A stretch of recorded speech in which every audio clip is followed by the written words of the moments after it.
Again, welcome everybody. Today we will be discussing autism spectrum conditions, which often can also be called as autism spectrum disorders. But I've been recently told by the experts on this call and other experts that I've watched on YouTube and so on and so forth, that referring to them as a disorder is perhaps not very appropriate. A condition is perhaps a better word for it because it's a condition that needs to be and indeed can be managed with the right level of knowledge and support, which is what we are hoping this call would achieve. So to discuss and explore these conditions, we have two experts with us. We have Cheryl Bedding. She's the director of the Early Years Collective and a special educational needs and disability specialist. She has over 25 years of experience within the childcare sector and has played a range of roles in her career. She's been a professional nanny working with vulnerable children and families. She's worked with local government bodies to help and support childcare professionals. She has worked as an early years lecturer, supporting students with their childcare qualifications as well. And now she works as a consultant and a trainer in the childcare sector. And what is important and perhaps quite relevant to this topic is one of Cheryl's children has additional needs. And she takes pride in sharing her knowledge, experience, and expertise with others to ensure that early years settings are as inclusive as possible. She's a specialist in managing children with autism spectrum conditions and sensory processing disorder. Welcome, Cheryl. We Hi. also have Dr. Indrajit Singh Thopte, or as we fondly like to call him, Indy. He's a consultant pediatrician in the York Teaching Hospitals NHS Foundation Trust. He has more than 18 years of clinical experience as a pediatrician and specializes in managing children with developmental conditions, including autism, cerebral palsy, behavior and sleep problems, genetic disorders, parenting issues, like disharmony and child safeguarding, etc. He's part of a rare breed of pediatricians who has a dual formal training and experience in pediatrics and child psychiatry, which enables him to provide more holistic care to his patients and their families. Welcome indeed to you as well. Thank you. Now, given the importance of the subject and the depth and breadth of topics we want to cover, I would like to dive straight in. But just before that, I'd like to make an announcement, which is everybody who's attending this webinar, there's a surprise for you at the end of this webinar. So I would strongly encourage that you stay dialed in. With that out of the way, let me come straight to you, Indy, with my first question. Can you explain, Indy, what do you mean by autism spectrum condition or an autism spectrum disorder? And is this same as what people perhaps know a little bit more of, which is autism? Are they similar? Are they different? How are they different? Yeah, thank you. They're just different terms, like you said, autism spectrum condition is what we use, but autism spectrum disorder or autism, they're all the same thing. Now, as the name suggests, it's a spectrum. Yeah. So it can range from, the child showing very mild symptoms or right up to showing quite severe symptoms.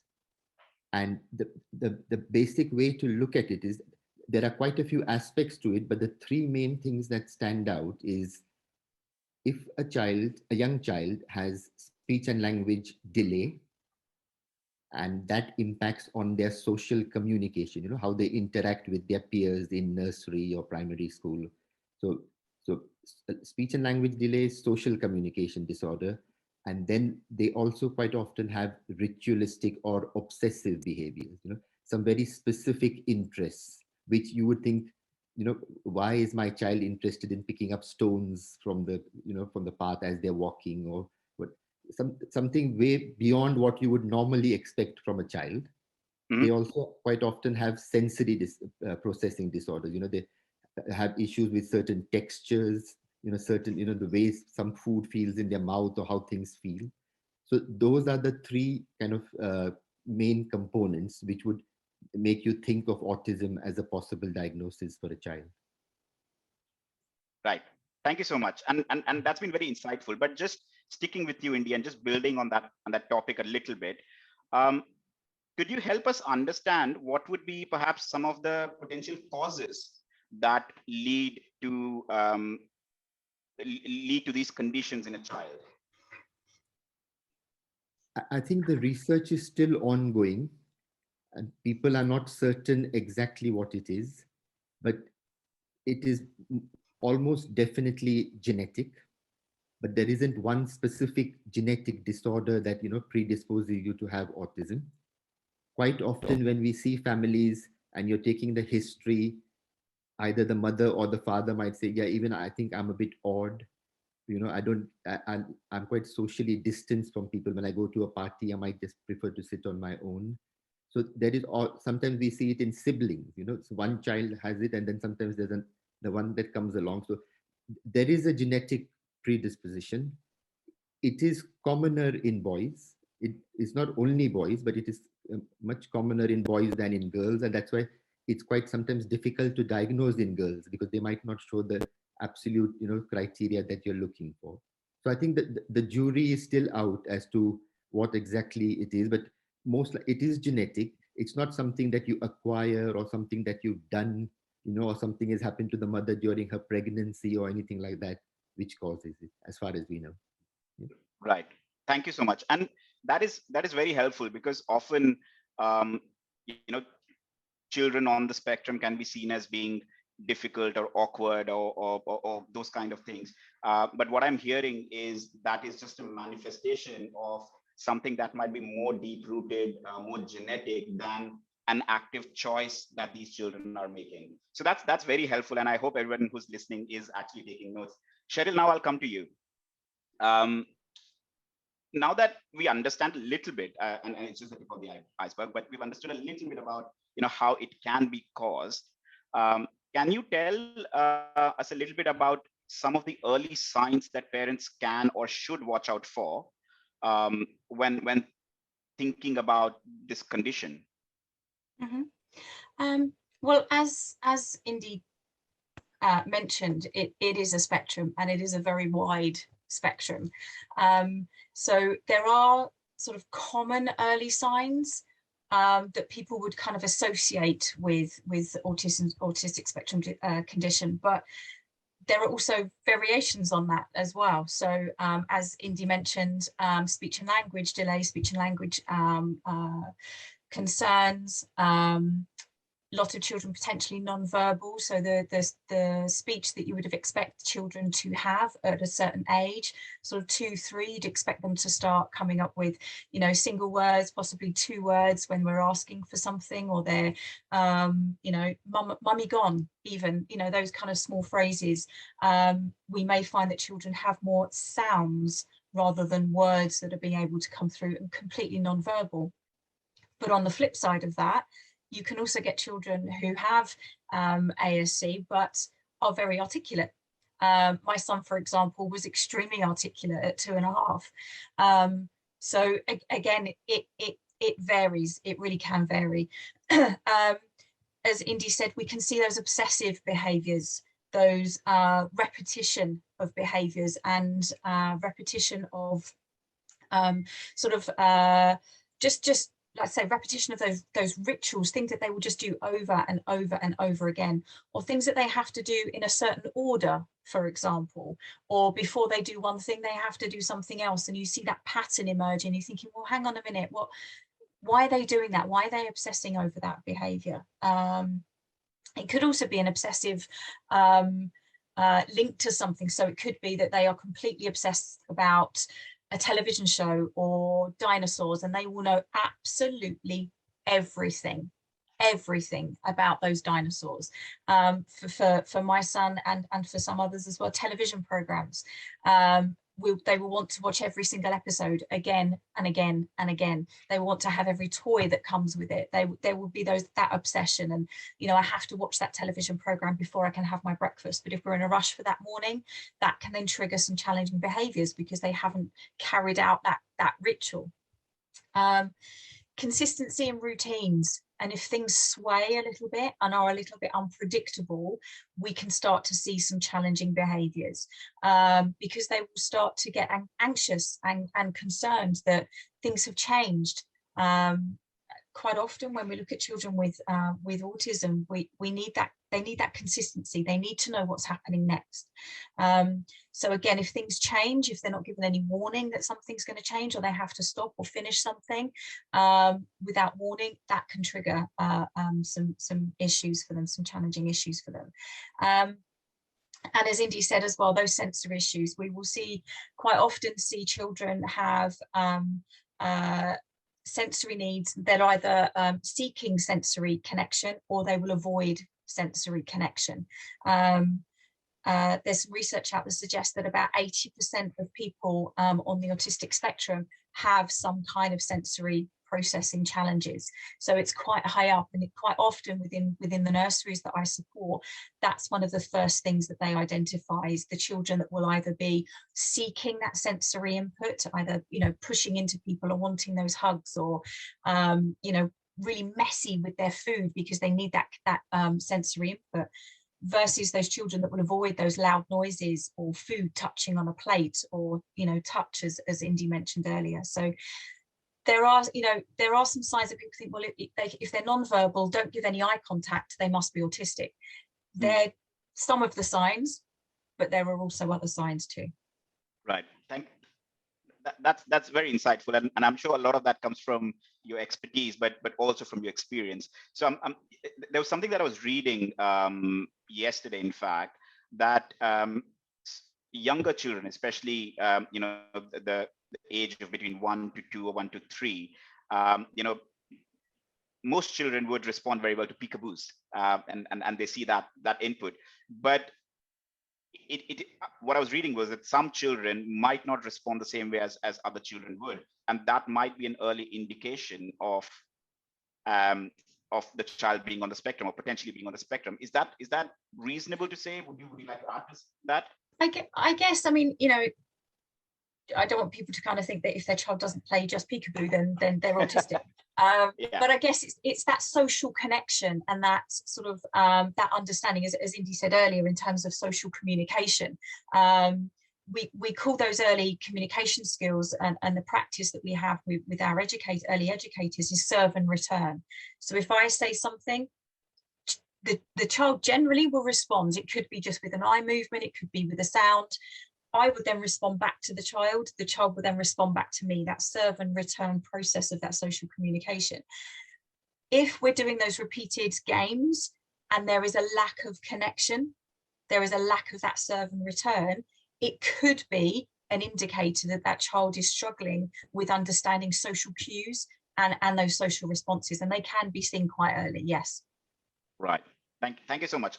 That's very helpful, because that's kind of breaking it down to the practical side of things. And what I'm hearing essentially is there are these different signs. None of them individually perhaps mean a lot, but when they start showing up in combinations, you know, lack of responsiveness, either excessive seeking or avoidance of sensory perception, etc. When these start adding up, that's when perhaps there is a bit of need to seek, you know, external or professional help. I'll quickly sort of move on to kind of explore how parents can manage children who might be potentially on the spectrum. And just sticking with you, Cheryl, if you don't mind, can you share what your thoughts are on what parents should be doing if they see some of these signs, if they suspect that the children are on the spectrum? Because I'm sure that, you know, suddenly they might be overwhelmed with a lot of stress and anxiety. So it will be helpful to lay out certain early steps that can help relieve some of the, you know, those stresses and anxieties. Yeah, I think firstly, just to emphasize what Indy said, it's not your fault. It's not something you have done. It's not something that you have caused. So we need to kind of take away that kind of feeling of guilt, and it's a real feeling. I had it.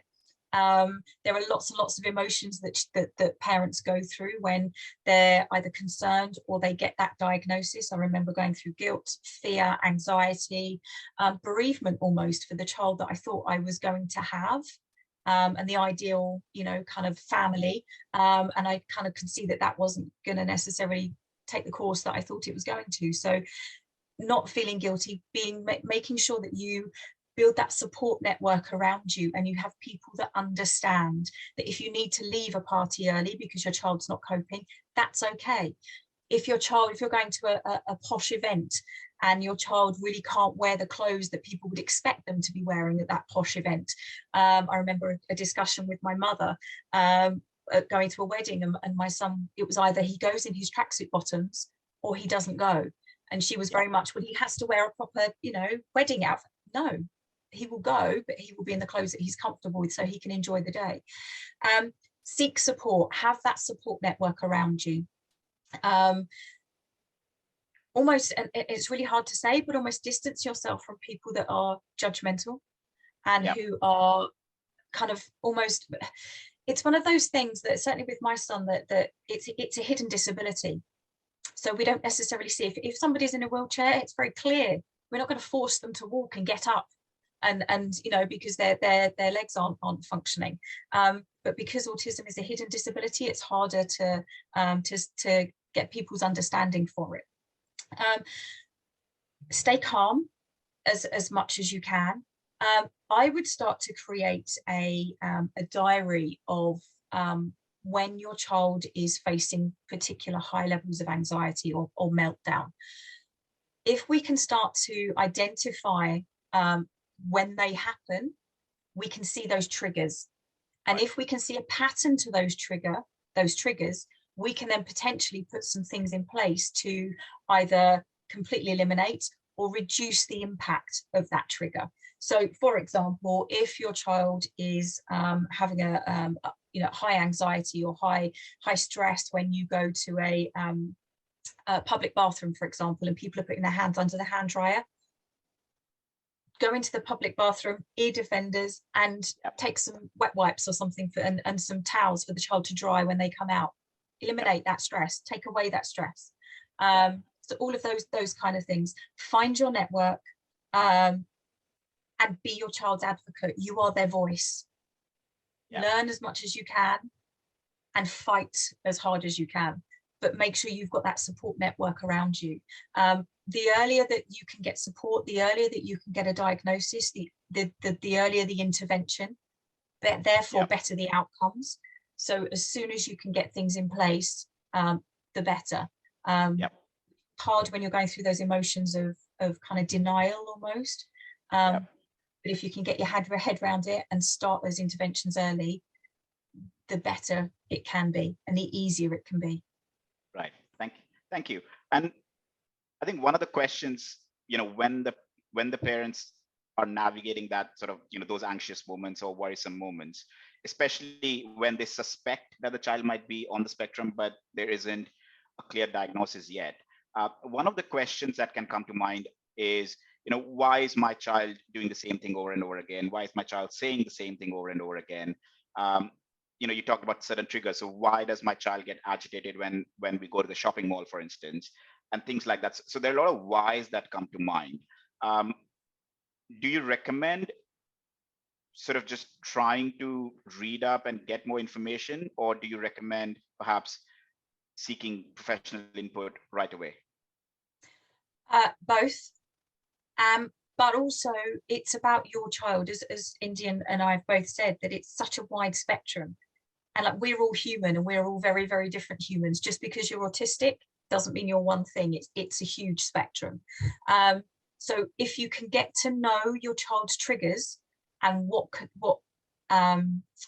sends them into that possible fight or flight situation, then you can preempt. A lot of being an autistic parent is preempting what might happen to try and put those measures in place. So if you know that your child has possible sensory avoidance to noise, to loud places, to busy places, try and avoid them. Try to go at a quieter time of day. If it means getting yourself up and out early to go shopping, then do that, because that would be better for your child. So to try and eliminate and reduce those triggers, but it's knowing what will trigger your child. And that's where, if you complete a diary and you write down when they're having their meltdowns, you can get an understanding of what is it that my child is struggling with. Yep. Another thing that children can do in terms of those repetitive words or phrases and things is something called stimming. They can be repetitive pace, so child pacing, a child twiddling their hair, a child kind of slapping their face. It can be stimming. Stimming is a way of a child expressing either anxiety, excitement, and sometimes we have to let them carry that through as long as they're in a safe space to do it. So for example, my son will pace. When he gets anxious, he will start pacing up and down. It's allowing him to do that. Yeah. And not forcing him to stop, because it's his way of calming himself down. Yeah. Yeah, no, that's helpful. And in many ways, I think the kind of clinical diagnosis can happen eventually, but if you still find, and this can apply to any child, right? If there are, situations or circumstances that trigger a certain child or push them into behaving in a slightly aggressive or awkward manner, it just makes sense to keep a note of that and try and, minimize those kind of situations or circumstances as much as possible. And then at the right point in time, perhaps get clinical support. And this is where I'll come to you, Indy, because I understand that some parents and perhaps even some medical practitioners prefer taking the wait and see approach before, hoping that it will go away on its own before kind of, referring the child for any kind of diagnostic assessment or any professional intervention. What are your thoughts or views on this? As Cheryl was saying before, and even I said, if you just notice certain behaviors, doesn't automatically mean your child might be on the spectrum. Like my son, when he was 3, was lining cars up, but that's just part of their play, and then it goes over time. Yeah, I think it's useful to be alert, because most parents would get a sense that there is something not quite right here. Yeah, and to go with that, but do mainly observations. Watch, keep an eye on your child, ask your kind of close family network, or just to see and see what other people have to say. Very, very important is to find out what the nurseries have to say, where the child is going, because it's easier for the nursery. If your child is one of 20, 25 children, they are very good at spotting out, who kind of stands out. Yeah. And just going back to Saram, about the cause of the autism, the Sure. reason why some people suspect that there must be something that has led to it is because usually in the first year of life or so, there are very subtle signs, and it starts becoming more apparent when they're like 15 or 16 months. So people think, oh my God, up to now he was fine, and that means something has happened, either some infection or something is causing this, this change. Yep.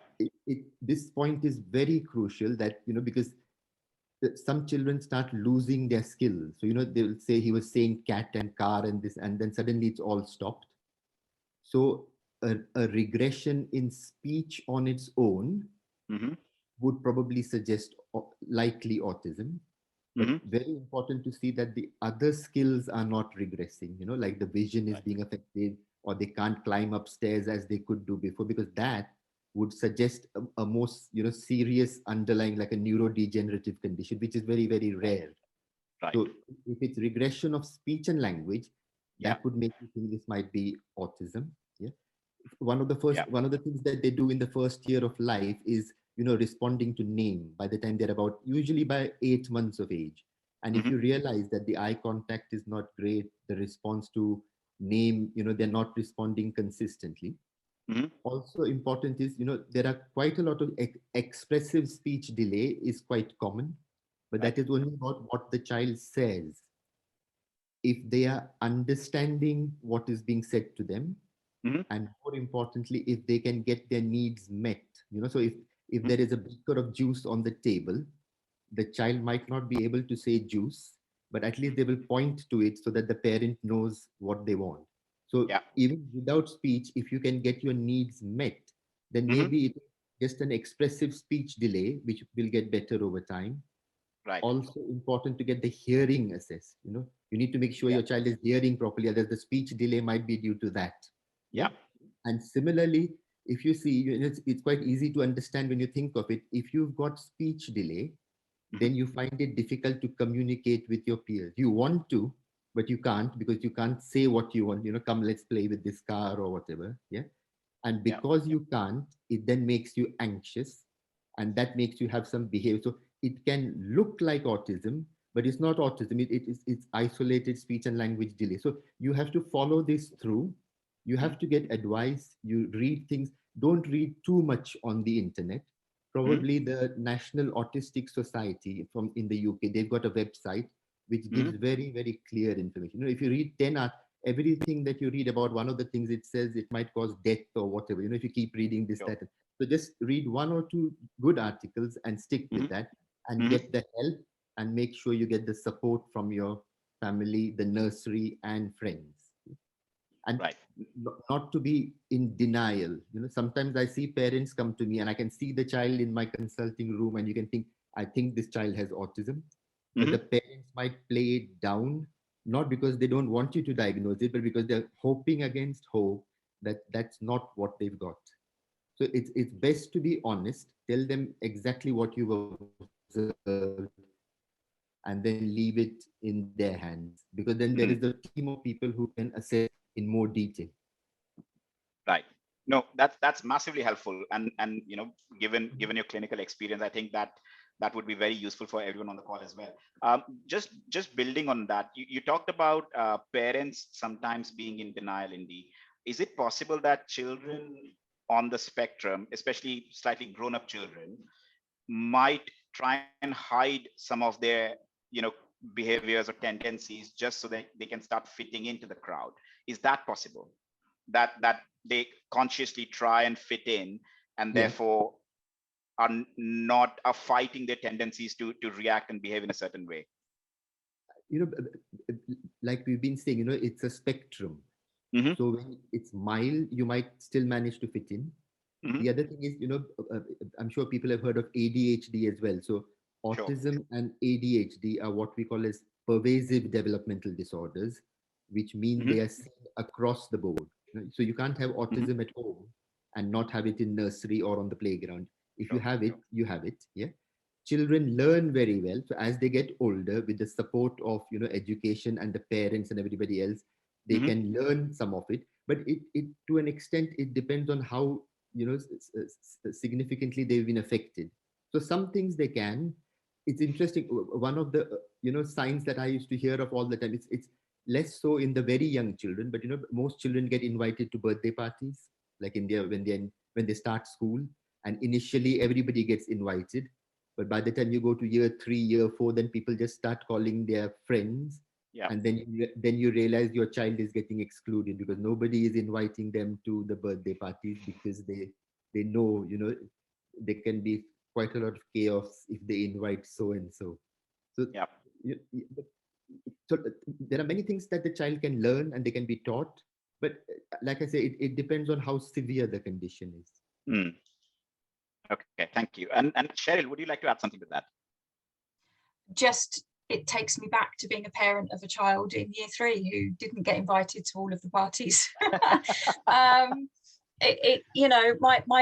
My son is now 14, and it's only now that he has a group of friends. Mm-hmm. To the point where they are being invited round in a couple of weeks for half term, and I cried my eyes out because it's the first time that's kind of happened. So yeah, I think, and one of the other things I think as well, Indy pointed out right at the beginning that generally autism affects boys, but it does affect girls as well. But with girls, what research kind of tells us is that they mask. So as we was discussing in terms of, can they kind of learn to know when to to kind of hide their condition. And girls tend to get, unless they are on the severe end, as Indy said, and they can't hide it, they do tend to mask some of those behaviors. They know what they need to do to fit in. So quite often with girls, I know a lot of girls at the moment that I kind of see coming through, whether it's through social media or other things, that they're not getting their diagnosis until they're sort of 14, 15, 16, and now it makes sense to them. Now they've got their diagnosis, it makes sense, but they had spent their entire life kind of just masking, and because they're able to pick up on what is socially acceptable. Boys tend to struggle with that anyway, so if we then add autism into the mix, it sort of compounds that. But masking is definitely a thing, and even with my son now, he will, it's called the Coke bottle effect.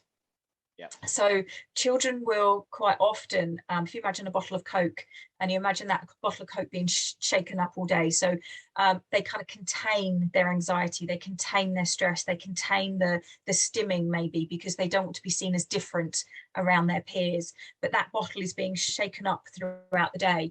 And as soon as they get home, and as soon as they get home to their safe space where they can be themselves, that lid comes off and the explosion happens. So quite often, you know, the feedback from school is all very, very positive. And parents will say, but that's not the child I get at home. They're telling me they're really struggling and they just explode when they get home. It's because they contain it whilst they're at school. And because they don't necessarily feel safe to bring it out. That's where the sort of the masking comes in, because they contain it, they hide it to just get through the day sometimes. But then as parents, we get the brunt at the end, because that's where they feel safe enough to explode and be themselves. Right. That's yeah. It can be difficult, but it's also you know, the part of the deal that, as you know, if you have a parent on the condition, a parent of a child who has this condition, you have to kind of take this along the way and be open to the idea that the child will, you know, come off at you, and you just need to have the empathy and the patience to let them do that, so that they can go back into the world and start operating in the outside world. Now, you know, you mentioned sort of birthday parties and things like that, which obviously is a big part of all of this. It's not just a child on the spectrum who doesn't get invited. You know, often the child's birthday parties or other, you know, events at home, and you have other people coming inside your home as well. So I guess it's a question for you, Cheryl, both as an expert and as a parent of a child who's on the condition, who's on the spectrum. How do you tell your family and friends about this? Like, how do you educate them that there are certain things that, you know, if they come inside your home, they shouldn't do, because that will set off somebody at, you know, that'll set off the child. How do you manage that sort of equation? Delicately, but you have to. I kind of see myself sometimes, and I'm it's very recent for me in terms of school, battling with school to see and to put the right support in place for my son at the moment. But you kind of, as a parent, you become that kind of mama bear, that lioness, and you have to be your child's advocate, and you have to say, no, we're not doing that, or you can't do that, or accept the fact that I know it's Christmas Day and I know we're all sat around the table and we should be having this lovely family Christmas. But my son is upstairs on his Game Boy, on his Xbox, PlayStation, whatever it might be, with his earphones on, in his tracky bottoms, under his covers, because he can't cope with the fact that all of these people have come into his home, into his safe space, and have made his safe space noisy, busy, chaotic. The routine is out because it's Christmas Day. So, I mean, for me, when my son William first got his diagnosis, I actually formed a letter that I emailed out to family members, outlining what was said, what his diagnosis is, what his diagnosis means, and how we can support William as a family, and things that he will do and things that he won't do. And just please go with that for now while we try and navigate and work our way around this. But you are always having to remind and educate those people around you, because children's needs change. My son first got his diagnosis when he was 6. He's now 14. His needs, his reaction and response to things are very different now. So things are forever changing. So it's about making sure that you are very transparent, you are very clear, and don't feel pressured. And it's hard, but don't feel pressured to do things that your child is unable to do. And it's that difference between, it's not that your child won't do it. It's not like it's just a you know, a teenager fighting, oh, I can't be bothered to do that, or you know, I don't want to do that. They can't do it. So it's like I said, if it's like expecting a child in a wheelchair to stand up and run a marathon. They can't do it. It's not that they won't, they can't. So it's about making sure that there is that level of acceptance. And people sometimes say to me, you know, I wonder what William would be like if he wasn't autistic. And I said, well, he wouldn't be William, would he? He is William, and his autism comes with him, and that's what makes him the amazing young man that he is.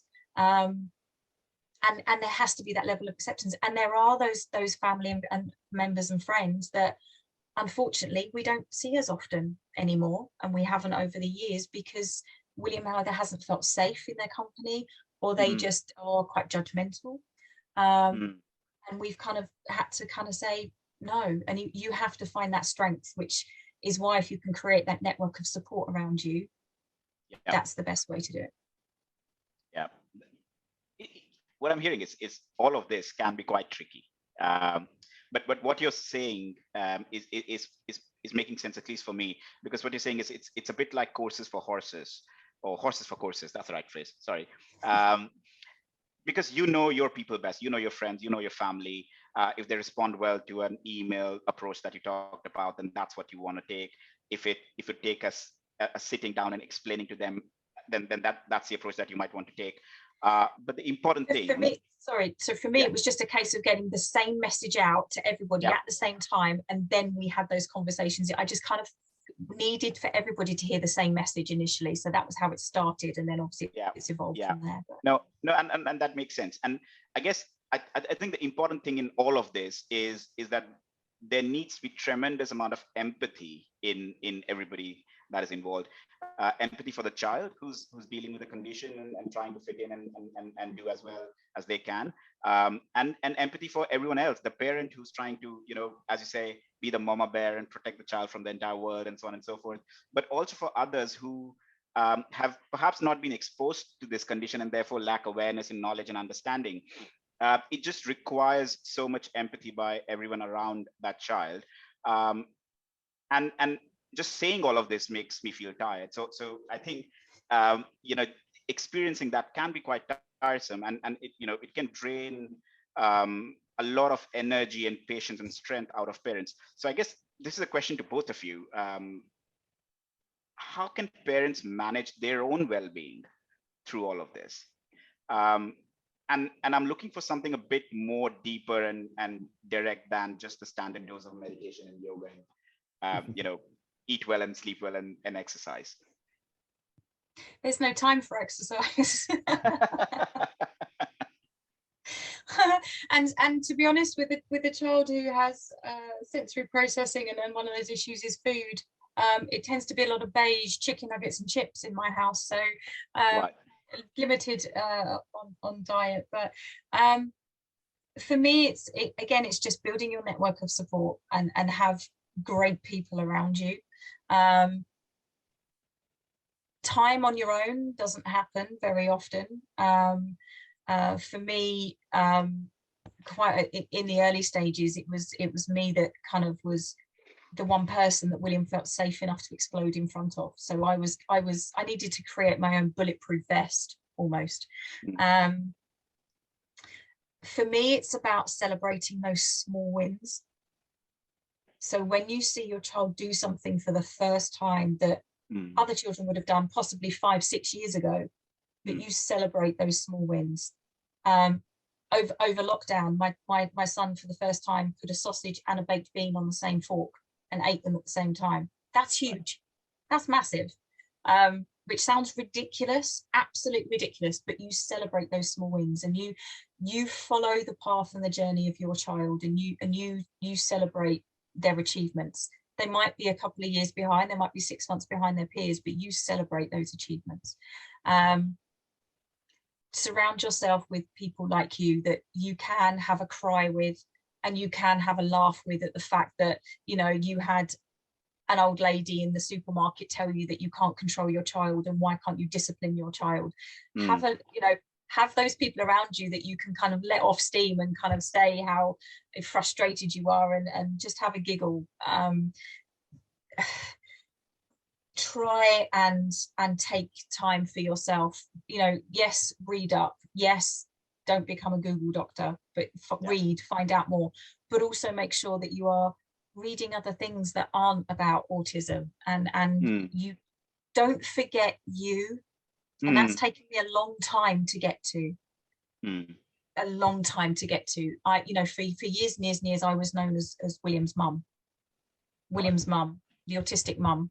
You know, I am me too, and don't forget you in all of that. So if there are opportunities for you to find what you like to do, whether that is exercise, whether that is knitting, whether that is swimming, whether that's drawing or whatever, make sure you do have that time for you, even if it's 10 minutes a day where you can go and hide somewhere under the cupboard, under the stairs, in the bathroom, wherever it might be. Just hide and just take stock and celebrate how far your child has come in what is quite often a really tricky world to navigate. No, understand. Thank you. And Indy, would you have any thoughts on how parents can manage their own well-being through all of this? Yeah, I think Cheryl's brought out quite a few points. One thing I learned very early, in fact, when I came to do my course in child psychiatry in London, because the psychiatry history is quite different to a general pediatric one. And I said to her, you know, I'm a bit worried that I might end up saying the wrong thing, you know, asking the wrong question. Right. And what she said is very true, that if you worry about doing something, you will end up doing it. So like, you know, if you're getting family and friends over and they're saying, oh, I don't know what to say to your child because they're, you just treat them like anybody else, you know, you don't have to act differently or anything. You just be yourself. Like we say, you be yourself with a child who is severely handicapped with cerebral palsy. You just talk to them like you would talk to any other 8-year-old child. So that kind of helps in the whole thing. And one thing I have learned over the years, that getting the diagnosis is only the start of the journey. It's what follows. And that, you know, because there are some children that I see where we make the diagnosis, they're getting the help in school, end of story. Yeah. But there are some where it is very, very difficult. And I think that the number one issue that I deal with is sleep problems. Because some families are getting like 1.5, 2 hours of sleep through the night. Yeah? Right. Because many children with autism, and especially more so the severely affected one, will have really, you know, bad sleep issues, waking frequently, taking for ages to go off to sleep, and you know, lack of sleep. And that's, I have some parents tell me that, you know, I don't get to sleep at night, and next morning I'm supposed to go to work and I'm supposed to function like normal, which I can't. Yeah. And so it is very difficult for them to manage. And some of them don't have support, you know. So if your child is not sleep, I once had a mother who came with her child who I thought had autism right at the first visit. And when she was providing the history, I was wondering, why is she talking in such a disjointed way? You know, once she's saying one thing, then she jumped to something else. And until at the end of the appointment, I realized she hadn't had a decent night's sleep for nearly 3 months. You know, so and there are things that we can use to deal with that. There are medicines, because, you know, people will tell them, you know, read books about sleep problems and this, you know, bedtime routine. It works for some, but for some others, it just doesn't work. So you have to manage it with some kind of medication if it is needed, which is available in most countries, I think, now. So that's one issue. The other that Cheryl pointed out was the eating. And, you know, sometimes if parents are worried that their child is not eating enough or not eating different things, and then they might lose weight. So then they give them all high calorie stuff, which they like. And then the child becomes overweight.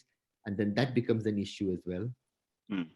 Bowel and bladder problems, you know, getting them toilet trained is very difficult. Not all of them, but quite a few of them. It's difficult because they can't understand the concept, you know, like, why are you making me sit on this potty? Like, what am I supposed to do with it? Yeah. So that's another, and constipation, especially because sometimes the diet is poor. And another thing, some children with autism do, or even other children do something called PICA, P-I-C-A, where they, you know, eat things that they shouldn't be eating. So putting things in their mouth. Most children, when they're very little, would do that. But As you get older, you don't see them putting things in their mouth, but all sorts of things which can again affect the digestive tract. So if you don't have a support network, people that you can trust, people who can give you a bit of a break, you Mm-hmm. know, it's difficult. So that's what you need to look out for, a support network within your area, Exactly. wherever you live. Yeah. Yeah. Thanks both. I think just to sort of summarize and wrap it up, essentially what I'm hearing is that in addition to caring for the child, you need to watch out for yourself as well and find the right support structures, whether they be family and friends who you can speak to, or other parents who are on similar journeys, or perhaps professionals, doctors, etc., who you can speak with, and they can put you on a on a medication or any kind of plan to improve your condition. So it's important that you speak with people around you and form that support network so that you can manage your well-being. And that's important because that allows you to manage the child who's on that condition as well. If you're not going to be doing too well, you're not going to do a very good job of managing the child. And I think that's kind of my takeaway on this. So now coming to the kind of close of our conversation, and we have a few questions that are coming up on chat, some comments as well. But before we go to that, here's my final question to the both of you. And again, it's to the both of you. Um, are there any common misconceptions or myths that you've heard or you've seen that you need to kind of call out right now, and they just needs to go? For me, I think I kind of picks up on some of the things that we've spoken about previously, that you can catch autism. It's something that you can get because of variety of different things. That's just not the case. And that autism can be cured. And it's you can put things in place to help manage your condition and to help your child to manage day-to-day functionality and to make life just that little bit easier. But it's not going to go away. It's not going to go away. Yeah, and just kind of read some of the things that we've said. If you don't give eye contact, if you're non-verbal, if you line up your cars, you're autistic. There's so much more to it, and it's about building that picture. It's not just one or two jigsaw pieces. It's about building that bigger picture. So yeah, there's some of the main ones for me. Thank you, Cheryl. And Indy? Yeah, I don't know, people might or might not be aware, but about, I don't know, over 20 years ago, a controversy started in the UK because a pediatrician made a link between the MMR vaccine and autism. And if you remember, like I was telling you before, you are kind of born with autism, but the signs are subtle initially, and then they become apparent as you cross one. And just coincidentally, you're getting the MMR vaccine at 15 months. So it's easy to make that, that my son was fine until he had his MMR vaccine, and then everything went downhill after that. So that, and the interesting bit is, to prove that theory wrong, what the researchers did is they had a look at the children who were diagnosed with autism, and how we take videos of our children when they're younger, like their first birthday, or somebody in the family is getting married, and and when they looked at those videos, they realized that even when your child was 9 months old, they were not giving good eye contact, or they were not responding to their name. So all those signs were already there much before you got the MMR. Yeah. So the worry is, because measles can be quite a serious condition. It's on the rise in the Western world now, because that misconception is still there, that it can cause autism. So that's been ruled out, that's not a case for autism. The other thing is, lots of people use dietary restrictions, like gluten free or dairy free or both. And what I tell the parents who ask me these questions is, if you are doing something which is not invasive or can be dangerous, then it's fine. Even if it doesn't do any good, at least it won't do any harm. So that's fine to do. But there are some very invasive in treatments being like sold in the that there is something called a stem cell transplant, where you're actually doing like almost a lumbar puncture in a little child, like when you do for meningitis. So you're putting a needle into the spine, and injecting these cells. And because it's a young child, you're giving them a general anesthetic to do the lumbar puncture. You know, Hmm. that's taking it too far. So Right. you know the parents are either they're gullible or they're desperate. They understandably want to do the best for their child, but you Mm. shouldn't get dragged into the. You should talk to experts. Talk to what do people think. I would. Yeah. I used to say to people before that if it was my child, I wouldn't do it. But then some parents say, well, it's not your child, it's my child. Then I mean, as long as it's not invasive and harmful or potentially harmful, then Yeah. that's okay. Yeah. Yeah. No, thank you. Thanks both. I mean, this has been such an informative and insightful conversation. I think we could go on and on. And I do think that this needs another kind of follow-on conversation for an entire hour, perhaps. But thank you both, Indy and Cheryl, for being wonderful guests. I'm going to start picking up some questions and comments from the chat.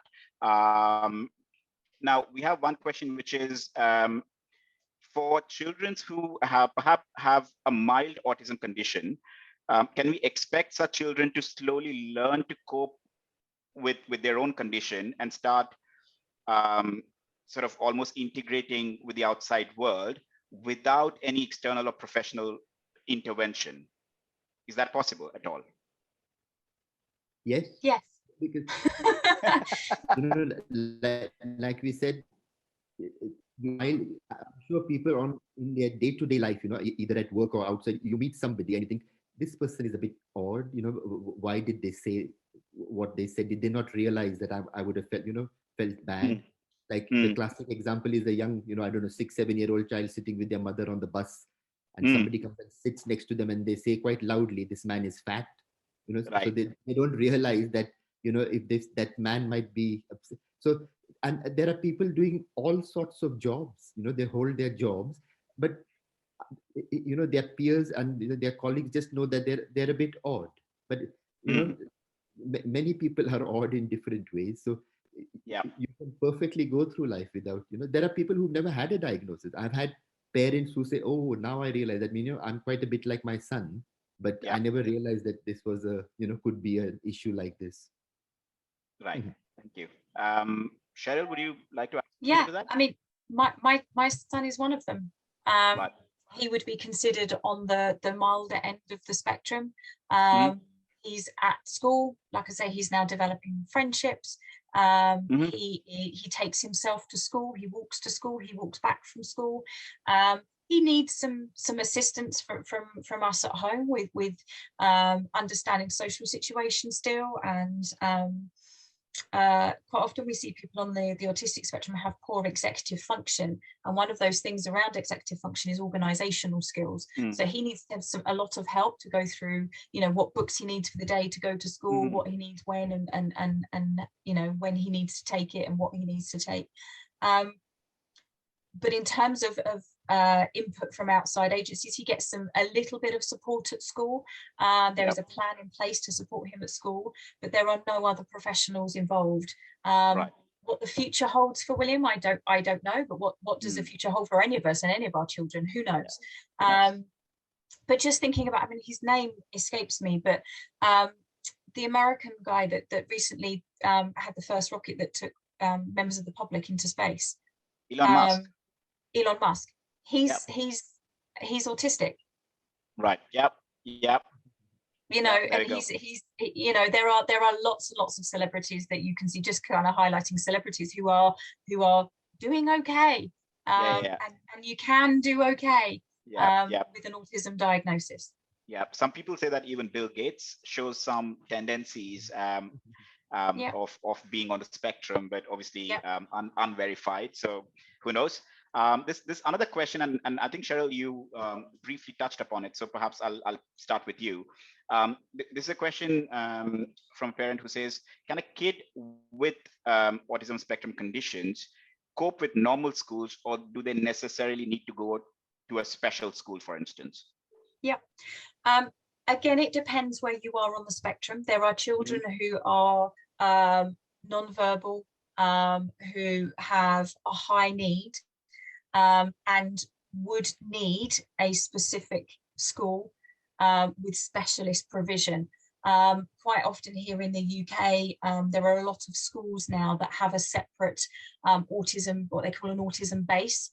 So the children are still integrated within daily school life, but their classroom, the amount of children within those classrooms and the teachers are specialists in providing targeted education and support for those children and those families. But yes, there are those that will cope extremely well, will cope okay within school. They will need some level of intervention, possibly, whether that's just a teaching assistant sitting with them and helping them to explain things. The teacher just maybe spending a little bit more time with them to explain what they need to do. Maybe children, if they're slightly older, they might need some extra time with exams, or they might need to be placed in a separate room so they can be avoiding any distractions, so they can focus specifically on the task at hand. So there might just be some small interventions that might need to be in place. But yes, in terms of being within mainstream school, yes, they can be within mainstream school. But again, it depends on the severity of the condition. Sure, thank you. Indy, a question for you, perhaps. There's a question that says, why do we see that the number of cases of autism are increasing in the recent few years? First of all, is that even right? And if yes, what do you think is the reason?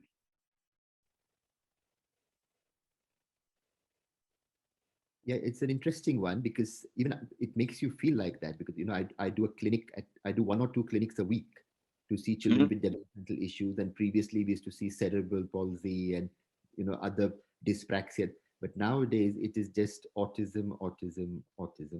But I think that is because our understanding of the condition has increased, because I remember as a junior doctor seeing similar children in clinic, and I knew they were delayed, but I didn't know exactly, I don't think we thought of autism and that's what the research seems to suggest. I mean, to me personally, it feels like there is a rise, but I can understand if we weren't recognizing them earlier. The opinion from the experts is that there hasn't been an increase. It's just the recognition has improved.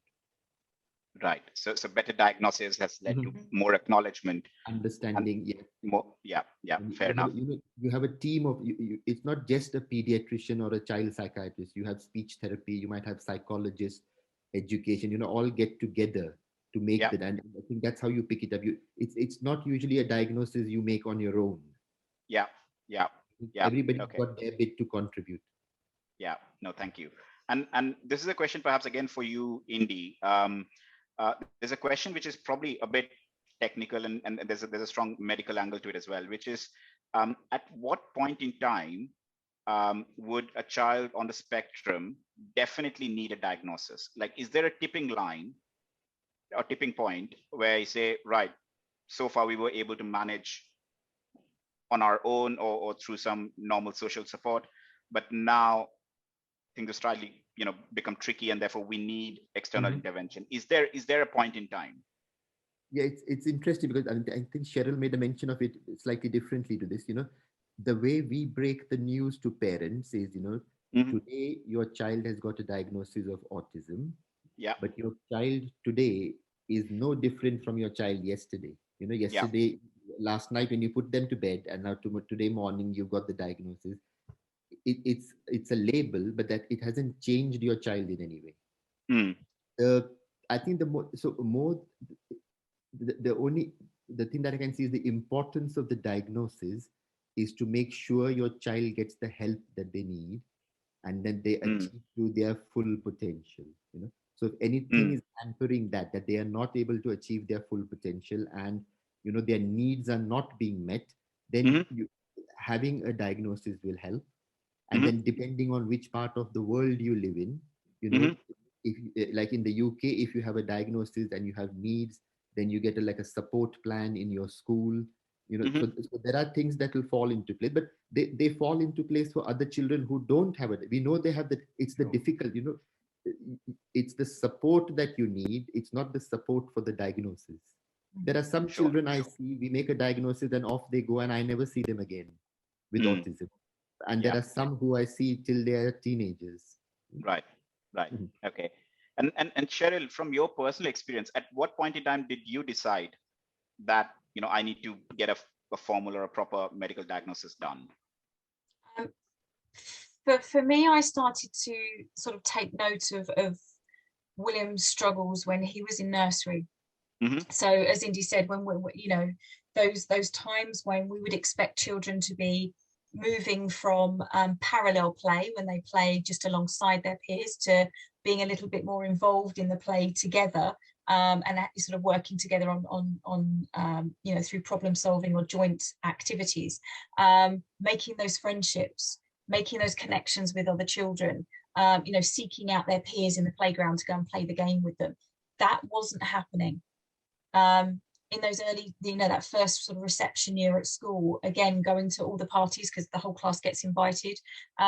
It was seeing William standing back and not coping with the magician or the soft play that we were invited to, and he would be back and away and just kind of stimming and doing his own thing. I started the process in that reception year. So he was 5.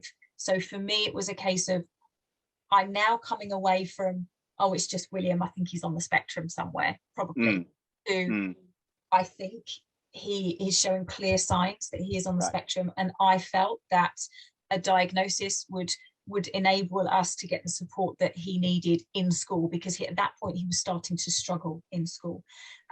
So I first went to my GP. My GP made the initial referral to our child and mental health service here in the UK. The school got involved. It took a year to get the assessments completed and to finalize the process, but he got his diagnosis when he was 6. Right. Okay. So thank you so much. For us, it was that start of the school journey that he needed that support.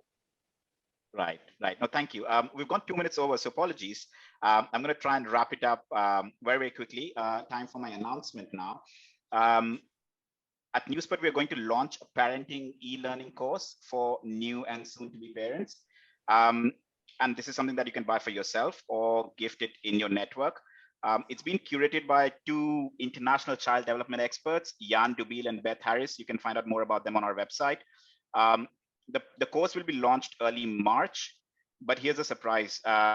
We will be offering a limited time price on this. There's about a 62% discount on the price. So if you go to the website and leave your email ID, we'll give you the discounted price. And with that, I want to wrap up today's webinar. We will also be sharing a recording of this email in a couple of days in case you want to revisit this discussion or want to share it with your family and friends. Thank you so much, Cheryl and Indy. You've been wonderful guests, and hopefully we do another one of these very soon. Have a good day, everyone. Thanks very much. Thank Bye. you. Bye.